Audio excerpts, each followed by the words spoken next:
اے سعودی حکومت کے گمراہ بادشاہوں، اے دبئی اور ابوظبی کے گمراہ حکمرانوں، ہمارا تم سے کوئی تعلق نہیں، ہمارا تم سے کوئی تعلق نہیں، ہمارا تعلق شیعہ روافظ سے ہے، جو نعوذ باللہ ہماری ماں عائشہ کو زانیہ کہتے ہیں اور انہیں لونڈی اور جہنمی کہتے ہیں۔ سچ کہا آپ نے، آپ کا تعلق امی حفصہ کو جہنمی کہنے والوں سے ہے، آپ کا تعلق حضرت ابوبکر، عمر، عثمان، امیر معاویہ رضی اللہ تعالیٰ عنہم کو جہنمی کہنے والوں سے ہے، آپ کا تعلق ان قاتلوں سے ہے جنہوں نے 1.5 کروڑ مسلمانوں کو سیریا، عراق، ایران، یمن، لیبنان میں بڑی بے رحمی سے قتل کر دیا۔ آپ کا تعلق ظالم بشر الاسد سے ہے، خمینی سے ہے، خامنئی سے ہے، حزب اللہ سے ہے، حوثی سے ہے جو آئے دن خانہ کعبہ پر اٹیکس کرتے ہیں۔ آپ کا تعلق ان سے ہے جنہوں نے امریکہ اور اسرائیل کے ساتھ مل کر ان سے ہتھیار لیے اور عراق پر حملے کیے، وہاں قبضہ کیا اور صدام حسین کو پھانسی پر چڑھایا، جنہوں نے سیریا میں معصوم ماؤں، بہنوں، چھوٹے چھوٹے بچوں کے ساتھ ریپ کیا۔ آپ کا تعلق ان سے ہے جنہوں نے لاک ڈاؤن میں عمر ابن عبدالعزیز رحمہ اللہ کو ان کی خبر سے باہر نکال کر ان پر ظلم طاری کیا۔ آپ کا تعلق ان سے ہے جو صحابہ پر تبرہ کرتے ہیں۔ آپ کا تعلق ان سے ہے جو حضرت عمر کا نام تک اپنے زبان پر لانا گوارا نہیں کرتے، جو آئے دن اسلامک حکومتوں کے خلاف پروپیگنڈے چلاتے ہیں، حکمرانوں کے خلاف اپنی گندی زبانی چلاتے ہیں، سعودی عرب کی حکومت کو گرا کر ابوبکر، عمر، عثمان رضی اللہ تعالیٰ عنہم اور امی عائشہ رضی اللہ تعالیٰ عنہا کو ان کی خبر سے باہر نکال کر ان پر ظلم طاری کرنا چاہتے ہیں۔ سچ کہا آپ نے، آپ جیسوں کا تعلق ان عرب حکمرانوں اور علماؤں سے کیسے ہو سکتا ہے جن کے بارے میں خود قرآن گواہی دیتا ہے کہ خانہ کعبہ کے متولی صرف متقی اور پرہیزگار لوگ ہی بن سکتے ہیں، جو اپنے راستوں کے نام بھی صحابہ کی شان اور ان کے نام پر رکھتے ہیں، جو ملک شرک و بدعت سے پاک ہے، جو توحید کے علمبردار ہے۔ آپ بھلا ان کا ساتھ کیوں دیں گے؟ آج آپ نے اپنا اصلی چہرہ دکھا دیا۔ آپ خوارج کی سوچ رکھتے ہیں، آپ اخوانی کی سوچ رکھتے ہیں، آپ کے دل میں عرب اور سنی مسلم حکمرانوں کے خلاف بغض ہے۔ اب آپ بھی برابر ذمہ دار ہے مسلمانوں پر ہوئے اس ظلم کے جو ایرانی شیعوں نے سیریا، عراق، ایران، یمن، لیبنان میں کیا۔ اب آپ کے دل میں یہودیوں کی محبت بیٹھ گئی ہے، کیونکہ شیخ عبد القادر جیلانی رحمہ اللہ نے اپنی کتاب غنیت الطالبین میں لکھا کہ جو شخص شیعہ روافظ سے محبت کرتا ہے اصل میں ایسا شخص یہودیوں سے محبت کرتا ہے، کیونکہ شیعہ اور یہودیوں کی سوچ آپس میں ملتی جلتی ہے۔ انہوں نے پہنا تو ہے لباس مسلمانوں کی طرح، مگر اندر سے یہ یہودی ہے۔ آپ بتائیے، کیا آج ہم شیخ عبد القادر جیلانی رحمہ اللہ سے زیادہ علم رکھنے والے ہو گئے؟ کیا آنے والی نسلیں صحابہ کو گالیاں نہیں دیں گی جب وہ دیکھیں گی کہ ان کے علماء ہی جا کر شیعہ روافظ سے محبت رکھتے ہیں؟ بتائیے، کیا آپ کے دل میں بھی آج ایمان باقی ہے؟ ہر سنی علماء کی یہ ذمہ داری ہے کہ وہ اختلافات سے دور ہٹ کر مسلمانوں کے ایمان کی حفاظت۔ میں کہتا ہوں، میں کہتا ہوں، نہ بزدل ماں کا بیٹا ہوں، نہ بزدل ہوں۔ سن لو، جو صدیق کو گالی دیتا ہے میں اس کے ایمان کو ماننے کے لیے تیار نہیں، اس کی امامت کو کیسے مانوں گا؟ تم بغیرت ہو، تمہیں بغیر کچھ رہا۔ ہم دنیا میں اسی لیے بدنام ہیں اور خدا۔ جمعے کی شام کو فلوریڈا کے صحرائی شہر میامی میں ایک کاروباری کانفرنس سے خطاب کرتے ہوئے امریکی صدر ڈونلڈ ٹرمپ نے سعودی ولی عہد کے متعلق نازیبا کلمات کہے، جس پر کچھ لوگوں نے تعصب کا اظہار کیا اور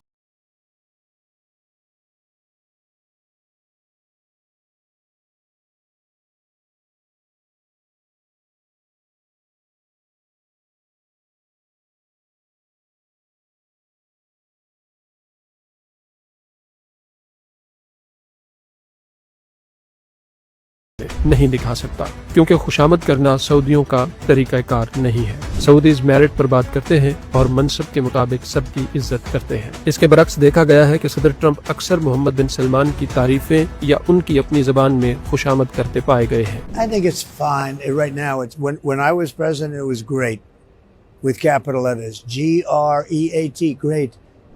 We met with the Crown Prince. It was fantastic. A young guy. He's young, but with great imagination and tremendously respected all over the world. And I look forward to working with you. And I want to thank Mohammed. I want to thank you, Crown Prince. We have a special relationship. We have long had a special relationship, but it was an honor to spend a couple of days with you. And I'll see you again soon, and I'll see you a lot. Thank you all very much. Thank you. We look to, and we have great partners in the world. but we have none stronger and nobody like the gentleman that's right before me. He's your greatest representative, greatest representative.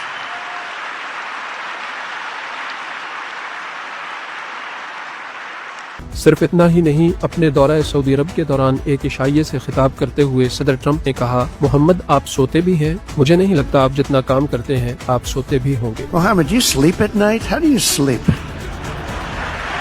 Huh? Just think it.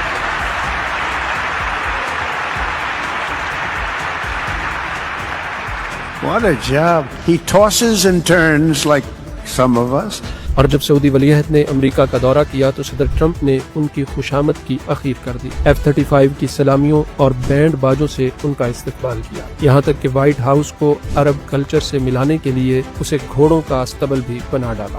سوال یہ ہے کہ Donald Trump نے آخر سعودی ولی عہد کے لیے نازیبا کلمات کا استعمال کیوں کیا؟ جی ہاں، بات دراصل یہ ہے کہ امریکہ چاہتا ہے سعودی عرب موجودہ جنگ میں براہ راست امریکہ کے ساتھ مل کر ایران پر حملے کرے اور اس جنگ میں برابر کا شریک بنے، لیکن سعودی عرب اس جنگ کو اپنی جنگ نہیں سمجھتا۔ محمد بن سلمان نے ڈونلڈ ٹرمپ کو واضح طور پر انکار کر دیا ہے کہ سعودی عرب سمیت کوئی بھی خلیجی ملک ایران پر حملہ نہیں کرے گا، اور یہاں تک کہ اپنی سرزمین بھی ایران کے خلاف استعمال کرنے کی اجازت نہیں دے گا۔ چنانچہ ڈونلڈ ٹرمپ نے اپنی فرسٹریشن کا اظہار کرتے ہوئے سعودی ولی عہد پر نازیبا جملے کسے اور کہا کہ انہیں ہماری ضرورت پڑے گی اور پڑتی رہے گی۔ اب سعودی عرب کیا کرے گا، اور کیا واقعی سعودی عرب کو امریکہ کی ضرورت پڑے گی؟ جواب سادہ سا ہے کہ سعودی عرب کا ہمیشہ سے یہ طریقہ رہا ہے کہ وہ کسی کو بھی فوری طور پر جواب نہیں دیتے، وہ خاموش رہتے ہیں لیکن بولتے اور بھولتے نہیں ہیں۔ وہ کوئی شخص ہو یا ملک، سعودیز خاموشی سے اپنا راستہ بدل لیتے ہیں۔ صدر جو بائیڈن نے اپنی الیکشن مہم میں سعودی عرب کے متعلق نازیبا کلمات کہے تھے،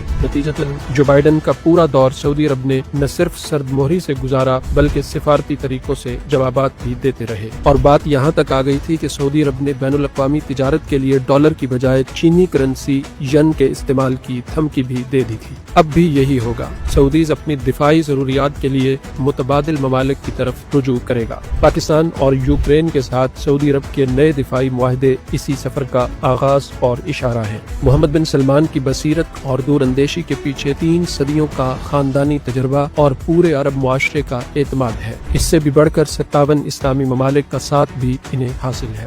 سو ڈونلڈ ٹرمپ کے لیے اس چٹان کو سر کرنا آسان نہیں ہوگا۔